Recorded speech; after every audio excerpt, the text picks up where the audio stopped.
Hi guys, welcome to Khushi's kitchen. Today I am going to prepare a Bengali dish named thot chechki from my home style cooking recipes. এই রেসিপিটি আমার গ্র্যান্ডমাস recipe, যেটা আমি আপনাদের সকলের সঙ্গে share করতে চলেছি। আপনারা সকলেই ভালোভাবে এই থোট ছেচকি বানাতে জানেন।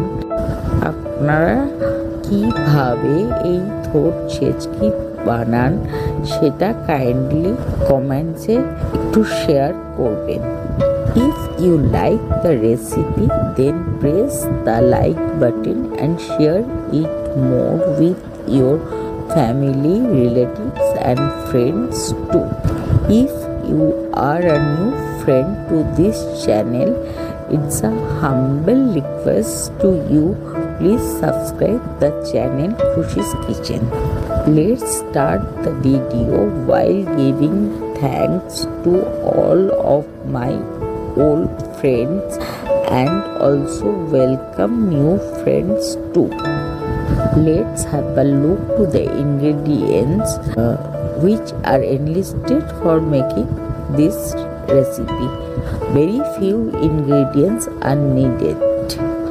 The ingredients list with detailed measurement are given here on the front page after starting the video. কিছু থোট ছেচকি বানাতে এখানে আমি হাফ কেজি মতন থোড় নিয়েছি। প্রথমে থোড়গুলিকে ভালো করে ধুয়ে পরিষ্কার করে জল ঝরিয়ে নিয়ে থোড়গুলিকে কেটে নিচ্ছি। প্রথমে গোল করে কেটে মাঝখানের আঁশটা ছাড়িয়ে তারপরে কুচি কুচি করে কেটে নুন জলে ভিজিয়ে রাখছি।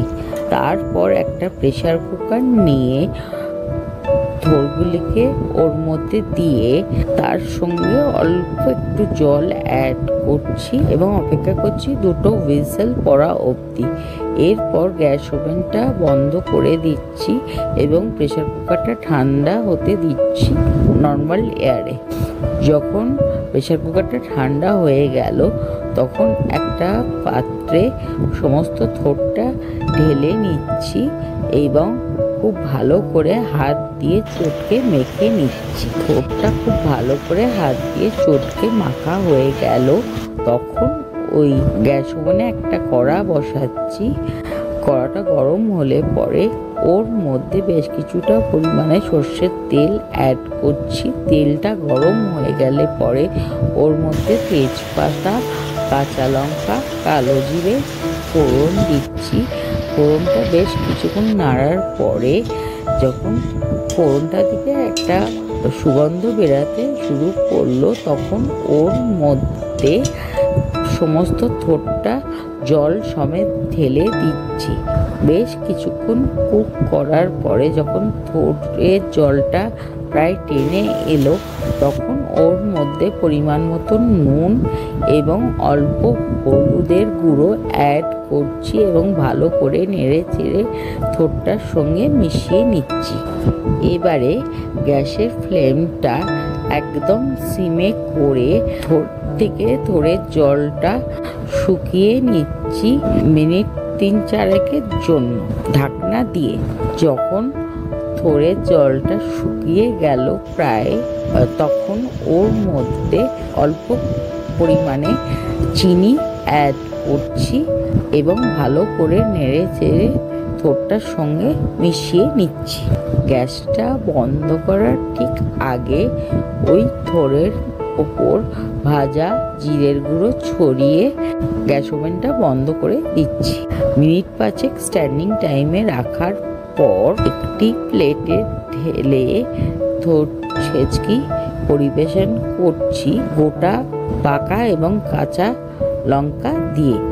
তৈরি হয়ে গেল বাঙালি সুস্বাদু লবণীয় থোট ছেচকি, best serve with steamed rice.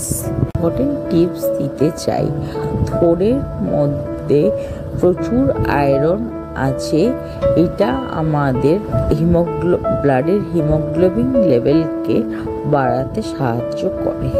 I am ending today's video for the time being with this prayer that all of you be stays well-being, and will be coming back shortly with a new cooking recipe video. Till then, stay tuned, stay connected. Thanks for watching. Thanks to all.